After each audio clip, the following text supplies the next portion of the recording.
as a salesperson, you can look at what your company's got, what resources they've got, and not think, all these resources are on the web, there's no point in me doing anything with them, because believe me, a lot of your customers are going to struggle to find those resources. And either pointing to them or packaging them up into a single PDF, or, just emailing them when you think it's the right time for your customer. That is so easy to do.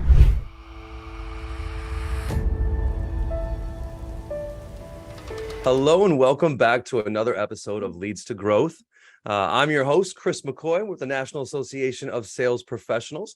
And once again, we've got another amazing guest today and a conversation I'm really looking forward to.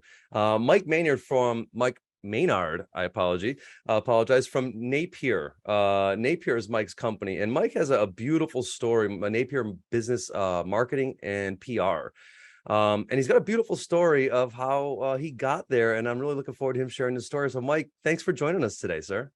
Oh, thanks so much for having me on the podcast, Chris. Absolutely. So, Mike, first off, tell us a little bit about what Napier B2B marketing, PR, what y'all do there, and then tell us a little bit about how you got there, because I think that's a little fun story that I like people to hear. Yeah, absolutely. So Napier's an integrated marketing agency. So basically, what we do is we help people sell products through marketing. And our real focus is selling to engineers. So that can be a wide range of engineers, whether it's people doing electronics design, civil engineers in construction, people building, new airport terminals. But what we do is we understand those customers, and we understand how to attract and engage them. And we're particularly focused, to be honest, at the top of the funnel, the marketing side. But one of the things that's really unique about the agency is we spend a lot of time talking to salespeople to find out whether our marketing actually had any significant impact on sales, because that is important, despite what some agencies will tell you. I love that. And what a beautiful way to measure your ROI, right? Asking your salespeople if those pieces of those marketing content were valuable, if they came up in conversation, if they use them to nurture leads forward. And that's the ultimate test. So very, very cool. And I love how you brought it in from a technical background as well. So you originally started in engineering, correct? Yeah, absolutely. I started my career as an electronics engineer, went to university, and then designed all sorts of things from, mixing desks for recording studios through to military radars. Oh, wow. Interesting. Very cool. And then you took this savvy, what was the nexus or the inspiration to move into the marketing side of this world? Because this is this is a very fun transition. A lot of people start in an industry or in a field, something they have passion in or whatever, or maybe they just fell in, and now they've got this immense education and understanding, and now leveraging that in the PR and marketing world can be a very big advantage. So. Yeah, no, it's a great question. Actually, it wasn't a straightforward transition. It certainly wasn't planned. I'd love to pretend I had a good career plan, but that wasn't the case. So I started off doing electronics design work as an engineer. I quite enjoyed it, but I wasn't very good at it. I really wasn't very good at the kind of detail of getting things into production. And I found that hard work. So I took a look at what I could do, and I decided actually what I liked to do most was talking about engineering rather than actually doing it. So beautiful. I moved into a technical sales role, and did technical sales for firstly a channel partner, and then working for an American semiconductor company, and that was great. That got me to travel around Europe, meeting lots of clients. It was really amazing. And then I decided that actually I needed to think of a career forward. I was running a team of technical salespeople in Europe, and looking for the next step. And at the time, I thought, it'd be great to move into marketing. One of the things that you could have done was move to the States. One of the things you could have done is gone into a full-blown sales role. I've always been a bit of a geek. I like to keep my geekiness, so I could do the talking about technology, but I could move forward in my career. So I moved into marketing, became European marketing manager. Went on, one of these leadership development courses after about 4 or 5 years, running the marketing for this semiconductor company. Had a few beers. People said to me, "Oh, you should run your own company, Mike." And I think it was actually them trying to be nice to me and say, "I would never, ever want to be your boss. You'd be a nightmare." But, I actually took that at face value, and I thought, oh yeah, it'd be great. Kind of put it in the back of my mind. And literally about 6 weeks later, the people who founded and owned the agency that I was working with had decided to retire, and they're looking for someone to acquire the agency. And I just thought, that can't be that hard, can it? I've done a bit of marketing client side. Agency's got to be the same. Let's move across. As I found out, it was quite different. I probably should have prepared a bit more. And I also probably shouldn't have bought a technology agency 2 weeks before the dot-com crash. That was bad timing. Yeah, a little hindsight 2020, yeah. Absolutely, yeah. So I love that you mentioned the leadership development course. Did you take any training or courses when you made the transition from the technical side to that first sales role? That's a great question. The answer is I didn't take really any sales training courses when I started off. It was kind of, throw you in at the deep end, go see customers, Sink or swim, talk about products, hope something sticks, and it kind of worked. And hopefully it was enthusiasm and really love of the products that came across that helped sell it. But no, I didn't. I mean, later on I took courses, and also I did take an MBA. Which really helped in terms of understanding marketing, and also ultimately helped in terms of running an agency. But first off, straight from engineering into sales, it was a big jump. But I was doing technical sales, so quite often there was a commercial guy with me as well, which did make things a little easier. Sure, absolutely. I love that. All right, so great. So I love the transition as well into sales, and then from sales over to marketing, kind of understanding, bottom up, right? Understanding the roles that are impacted through that way, and then you get to running your own agency. And I've seen you've had some growth, some recent acquisitions, and you've grown in a very very quick way, haven't you? Yeah, it's been steady. I mean, I've been running the agency for 21 years now. 20 years now. Which sounds like forever to me. I mean, it sounds like a long time. But we've grown from 7 or 8 people when I started up to, I think we're about 41, 42 people now. That's great. So I think we're 42 tomorrow. We've got someone starting tomorrow. So we've had that growth, but it's been pretty steady. I mean, to be honest, at the start of the agency journey, I actually got really bruised and battered because I say, and I said jokingly, don't buy a tech agency just before the dot-com crash, but literally, I mean, we were in a situation where the only calls were to cut budget. Wow. Yeah. 2 weeks after acquiring it, committing, basically a house to the business. Mm-hmm. It was pretty scary. So that was tough. And for the first few years, we were very, very cautious in the way we grew and very slow. But we've gradually picked up pace. We've made 3 acquisitions now. Mm-hmm. So the most recent is only about a week ago, which is really exciting. But we've tended to find, small, very niche acquisitions that fit really well with our business.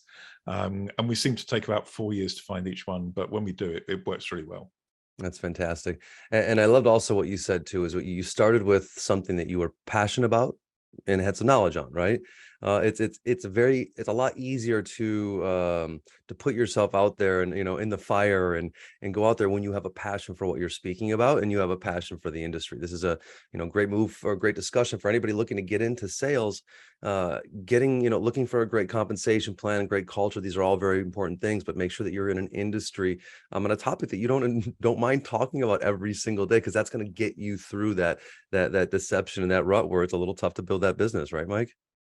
I think that's very true. I mean, as I said, I didn't take sales training. I mean, my initial sales approach was like, man, I think this is awesome. I just want to tell you why I think this product is great. And it worked, Mm-hmm. I mean, enthusiasm in sales works. I think sales is amazing. I probably got out of it because I think marketing's a little bit easier sometimes. Sales is great because you can really drive things with enthusiasm, but the challenge is not every day is a great day. And maintaining that enthusiasm, I think is really tough. I think salespeople who can do it and they can keep going back and doing, the same sales process over and over again, they're quite often the most successful salespeople, because they know what's right and they know that they're going to fail some of the time, but they're happy to keep trying even when they've had those failures. It's awesome. I completely agree. The resilience of a salesperson, and like you said too, you took passion and some resilience, and you brought in just communication, right? Authentic communication, and that's something that it can't be faked. It can't be written in a script, and it can't be it can't be lied about. Like it is, the intent is felt. And so I think when you have that proper intent, we have a little love and a passion, you're going to be able to attract people to listen, and they're going to be attracted to that authentic you, which I think then gives you a better chance of converting those sales. So tell me about in the sales industry, when did you really realize or understand the value of the marketing pieces and PR that were being done by your teams in order to help you sell better? That's a great question. So I think it took a while, to be honest, Like most of because us, for sure. Yeah. you start off and when I started with my first role in the channel, working for a distributor, multiple suppliers that we're trying to promote into different customers. We did things like, back in the day, it was kind of a newspaper type newsletter, physical printed newsletter, but it was hard to see that directly linking. And I think also, we had things like data books. So it was amazing, because, back at, and this sounds so ancient, but last century when I was in sales, we used to cut down trees and put ink on the processed wood and carry that to customers. But for a salesperson, that was amazing because this customer needed that data book to be able to actually do their job. So we could get a meeting fairly easily. So how important was marketing then? I mean, it was important, but to be honest, sales was really key. And then, around the turn of the century, I just saw the move to digital. So, the late 90s, you could see digital coming in, you could see email having an impact. And it had gone from like a few weirdos who were doing this stuff on the internet to, absolutely being the key thing. I remember my first role, I got an email address and my boss was like, why do you want an email address? You've got a fax machine. Why do you want an email address? It's like, but it's so cool. And so you saw that with email coming in, and then you saw the web, starting to really replace physical books. And you just thought, man, this is such an exciting industry. And I think more and more we've seen sales jobs actually to some extent get harder, because people are talking to sales reps later on in their buying journey. And that's definitely continuing. And over COVID, I think that's actually, for salespeople got worse. It's got harder to go see people. And so now as a salesperson, you're reliant on marketing, getting, the customer through a huge chunk of that buying journey. And then as a salesperson, you somehow got to work your magic in that last, maybe 30% of the journey. That's tough. So I've liked marketing because it's become, I believe, much more influential and much more important as part of the overall sales process. And I also would argue, I think sales has become harder. It's very interesting you say that too, because it's that middle area where sales and marketing come together, where it was once telemarketing, now it's, I think it's SDR role is what they call it now, and it's this piece that kind of moves back and forth from nurturing somebody through the process. And now, like you say, more and more, there's so much competition out there. There's just a million different other companies and a million different other options. So the salesperson is special now because they have the opportunity to stand apart, right? Not always is your differentiator going to be aware and the person's going to see the value. Sometimes you are the differentiator in this crazy world because people don't know what they don't know. And they're looking for a little bit of that certainty because, right, they know what they know. And if you can confirm that for them, now they feel like they're smart and they feel like you're smart and they knew what they wanted. Now they can kind of move forward. So bringing certainty is a really big part of that sales position now. I think that's actually a fascinating point, Chris. I hadn't really thought about it before, but actually what happens is you have this big chunk of the customer journey where the customers, going off, they're doing research, they're looking on the internet, they may be asking colleagues, but they're never certain. And then it's that end of the journey where the salesperson comes in and they've got to crystallize that certainty to get the sale. And that's certainty is something that's very hard to achieve in marketing, because everybody's got access to the same channels, the same tools, so that's a fascinating point. I love that. Yeah, and like I said, you being in the marketing side of things, that education, right? People are out there searching. So are they finding what they're looking for? And so before it was, they don't know what they're looking for. I need to put it in front of their face. How can I do that? Now they're out there looking. We just have to make sure that they can find what they're looking for. And I think that's why your role and what y'all do at Napier is now so much more important, because it's coming up in those places where they're looking and they're researching.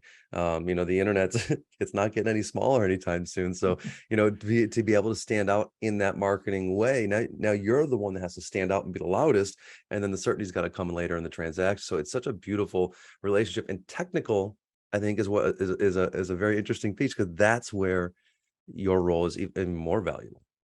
Yeah, and technical marketing is great because people want to go out and they want to find information, data, facts about products in a technical sale, and so we have a really huge role. And I talked about this sales journey becoming more marketing and less sales in terms of time. I think that's true, but I think it's particularly true where we are in technical marketing, where you can find a lot of that information. I mean, like I said, when I started in technical sales, if somebody wanted the data they needed to design a product into their system, they had to, ask for that data book, and I could go and walk that in as a salesperson. I was way at the start of that buying journey. Today they can download data sheets, application notes, manuals, and they can also see information from people who've used the product, commenting on how easy it is to use, and whether there's anything they should have. They can download software. So it's a very different environment, and that's very much changed the role of the salesperson in that whole sales process.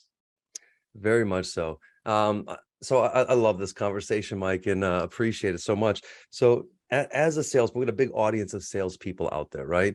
And a lot of them are new in sales. This is a lot of people are transitioning to sales. Sales is the number 3 highest paying job for students without a degree out of school. I think it's the 3rd most popular job for students out of school, out of college as well. So it is a fast, and SaaS is creating more jobs every day for sales. So as people are going into sales, what are some advice or tool or lessons that you could tell salespeople on how to really leverage this content? Because I've seen some people just sharing their company's LinkedIn post, or just forwarding it to me. Hey, did you see this? Yeah, come on. But like what are the ways that salespeople can really leverage marketing PR? Yeah, I mean, that's a great question, Chris, because we've talked about marketing getting bigger as part of the sales journey, but actually salespeople have more of an opportunity to overlap into that marketing segment now than they've ever done before. And so there's lots of ways they can do that. But basically, I think it comes down to trying to help people. And I think the mistake that salespeople make is they try and share things that they think are clever or show them in the right light or are the right corporate thing to share. But actually, if you want to be a great salesperson, share something that's helpful. And that doesn't necessarily mean it's the latest LinkedIn post from your company, because certainly if you work for a bigger company, they tend to be fairly conservative and let's be honest, not always the most exciting posts. But quite often it can be something that you've seen in the press that relates to your products.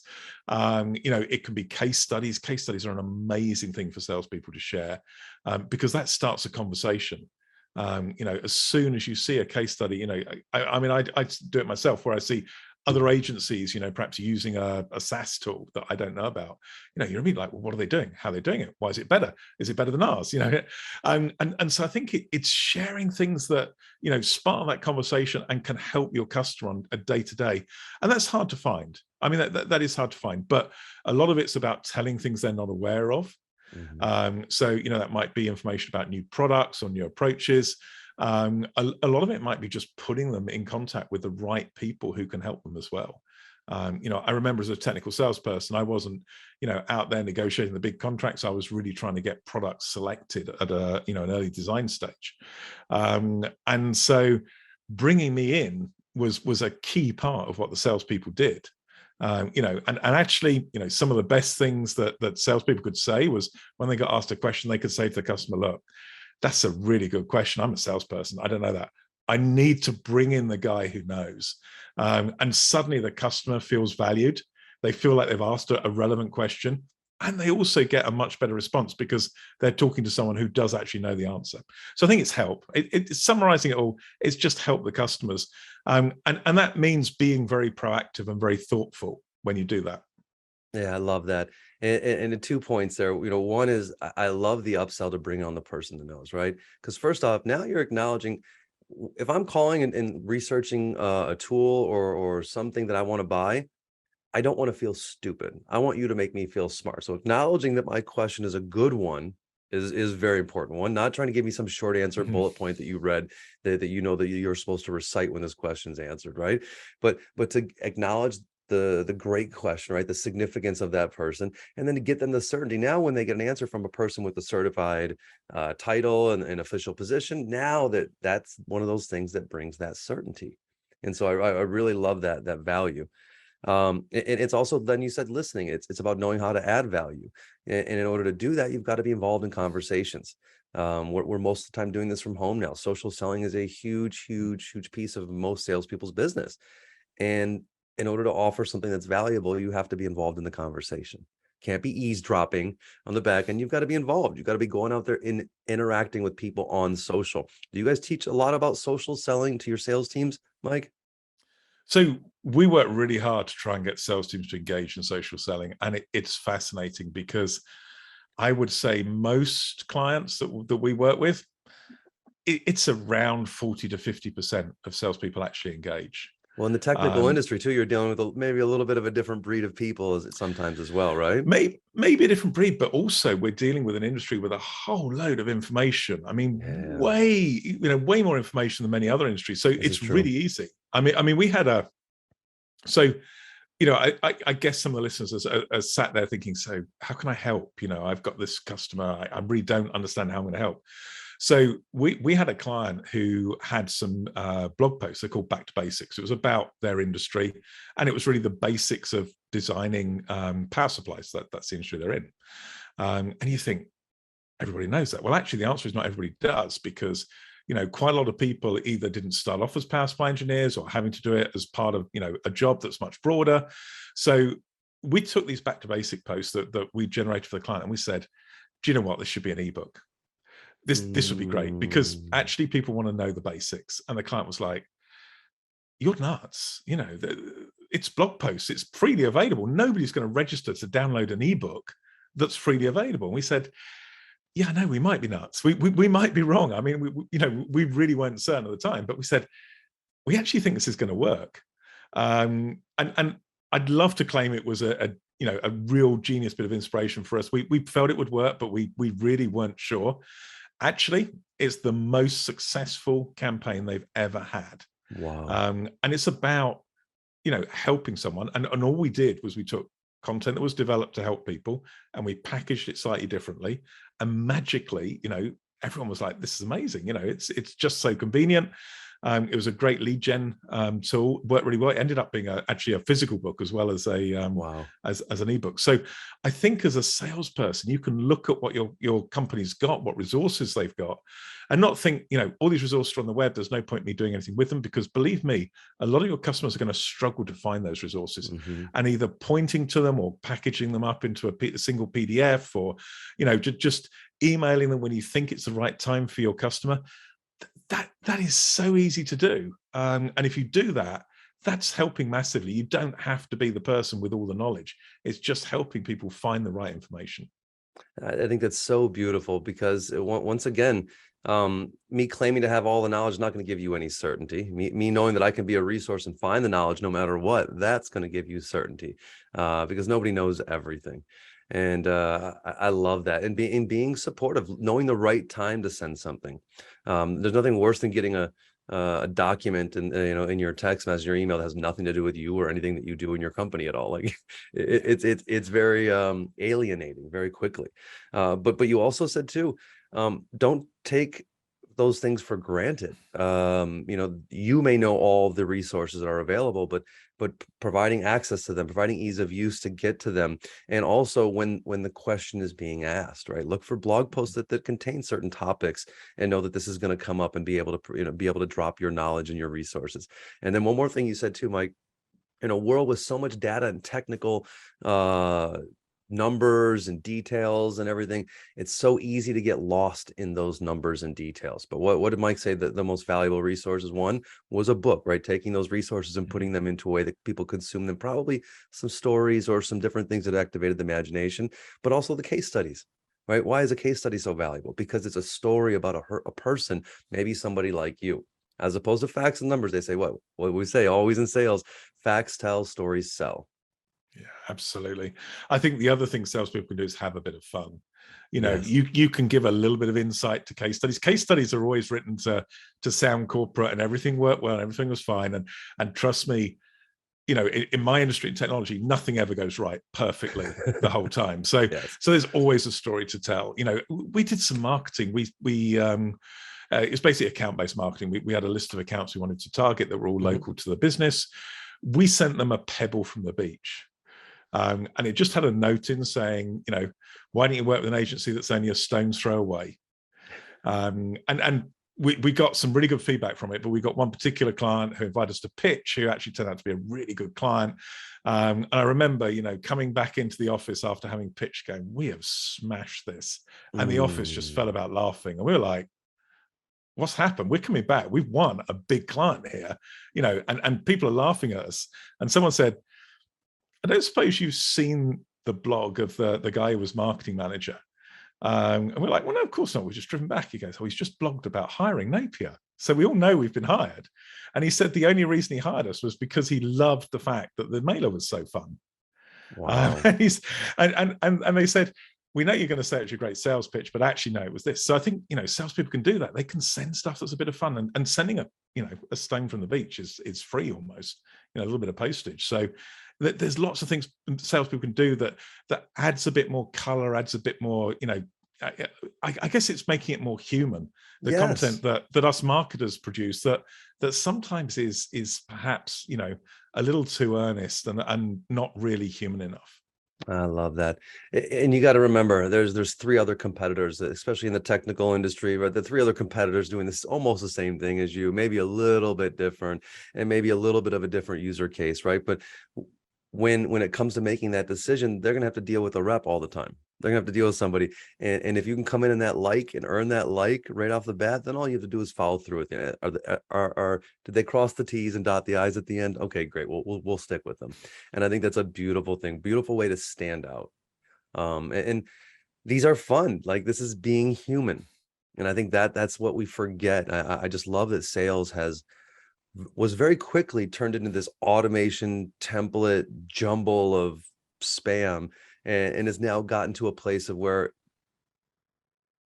humans are becoming the best salespeople, and people want to work with people, can connect with them on a human level. And I think that's a beautiful thing. And marketing has to be the connection of that. They have to be that first intro. They have to be authentic, and they have to, because it has to be a line of authority that goes straight through. And marketing sets that line right at the beginning. Salespeople got to confirm it. They got to lock it down and close the deal, but marketing sets that line from the very beginning. Love this stuff, Mike. It's great. I mean, I think, marketing really should be there to make the sales job easier, because ultimately sales is where the deals are closed. That's what really matters to an organization. So everything marketing should be doing is moving that customer. And we talk about velocity through the sales funnel, moving that customer more quickly to that sale. And salespeople, they're still the guys closing. And that is important. That is super important. And that's never going to go away. Absolutely. Mike, well, this has been a great conversation, man. I really appreciate it. Where can people find you, follow you, all that good stuff? Yeah, so I'm on LinkedIn. I'm the only Mike Maynard at Napier, so fairly easy to find. But, if anybody wants to contact me direct, my email is just mike@napierb2b.com. Just send me an email. I'd love to chat. Fantastic. And definitely get them on LinkedIn, y'all. Great follow, interesting conversation, and they're doing a lot of really cool things over there at Napier. So definitely check them out. And all their information will be down here in the comments section. So Mike, thanks so much for joining us. Y'all, you know what to do. Leads to growth. Make sure that you like, comment, and subscribe, all those things below. And tune in next week, and we'll see you for another great interview. Have a great day, Mike. Thanks very much, Chris. Thanks for having me on Leads to Growth. Absolutely. Have a great day, y'all. We'll see you on the next one. Cheers.